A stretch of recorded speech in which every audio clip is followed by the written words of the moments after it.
Bonjour à tous, j'aimerais aujourd'hui vous ramener une parabole extraordinaire. C'est l'histoire d'un enfant de millionnaire, un enfant très riche.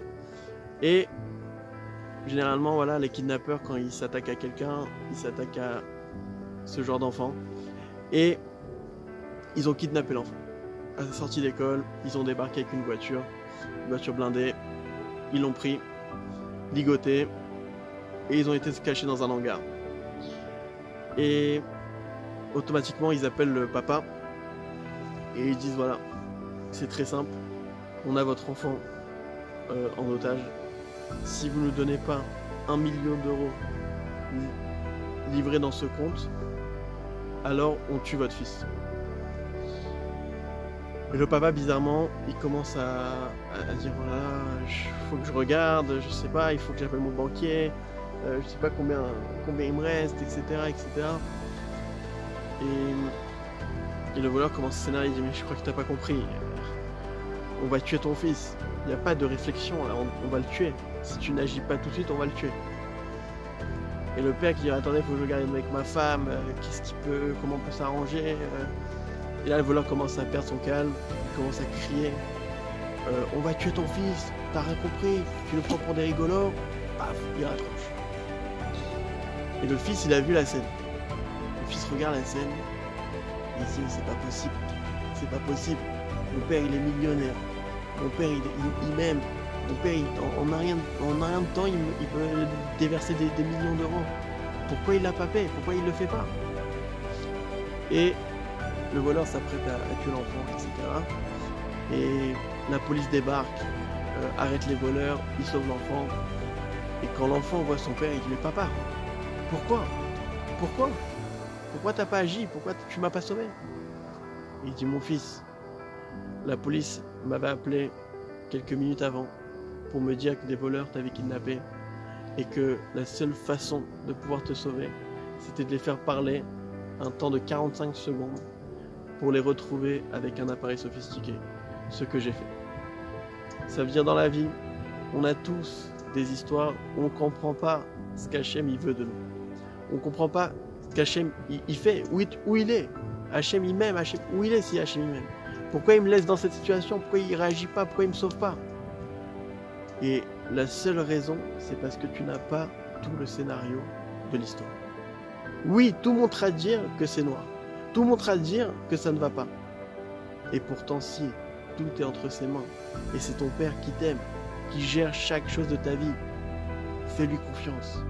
Dis, ok, je comprends pas. Sors de la logique. Sors de ta raison et dis, attends. Remets les choses au clair. C'est Hachem qui fait chaque chose dans ce monde. Hachem, il m'a créé, il fait battre mon cœur, il m'aime. Ok, il y a un truc que je peux pas comprendre. Il y a un truc que je peux pas comprendre.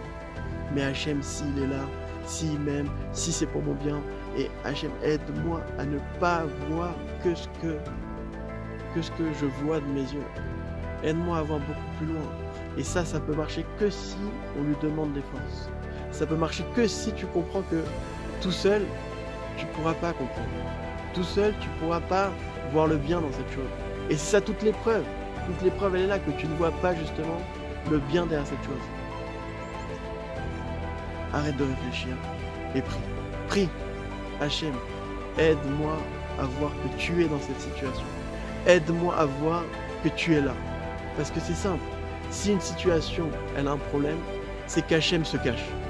C'est qu'Hachem se cache. Parce que Hachem, c'est la source du bien. Hachem, si Hachem est dans un endroit, le bien est dans cet endroit. Donc si maintenant, tu as une situation, tu as un membre de ton corps qui est malade, c'est que Hachem se cache dans ce membre, se cache dans cette situation pour que justement, tu ailles le chercher, tu ailles le retrouver. Comment tu dévoiles Hachem? Simplement en disant Hachem il est là. Hachem il est dans ce membre de mon corps qui marche plus. Hachem il est dans ce membre malade. Hachem il est dans cette situation qui paraît tout montrer qu'elle est horrible, qu'elle est dangereuse, qu'elle fait mal. Mais si Hachem il est là, Hachem il le fait pour mon bien, Hachem il m'aime, je sais pas pourquoi, je comprends pas pourquoi, c'est vrai. Mais Hachem il est là.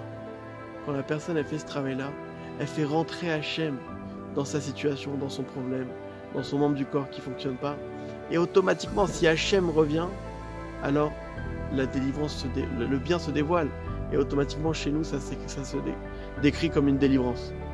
Donc, véritablement, je vous invite tous, dans toutes les épreuves de votre vie, de prier et d'arrêter de rentrer la tête dedans, parce que le Yetzirah, c'est son travail. Il veut que tu fonces la tête dedans, tu t'arrives plus à réfléchir, tu rentres dans le problème et tu t'enfonces, mais pourquoi il m'arrive ça, et tac, et ça s'empire, et à peine je fais un truc, ça s'empire, je demande l'aide, j'essaie de prier, j'essaie de changer, mais arrête tout. Prie, qu'Hachem t'aide à ne pas regarder seulement ce que tu vois, mais à simplement vivre avec l'amour.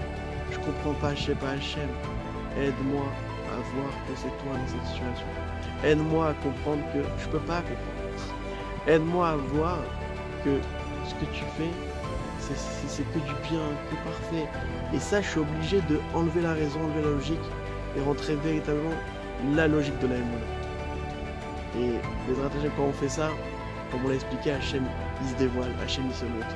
Les Hachem, qu'on ait le mérite de travailler sur notre émouna, sur les situations de notre vie qui sont difficiles, et qu'on arrive véritablement à regarder beaucoup plus loin que ce qu'on voit.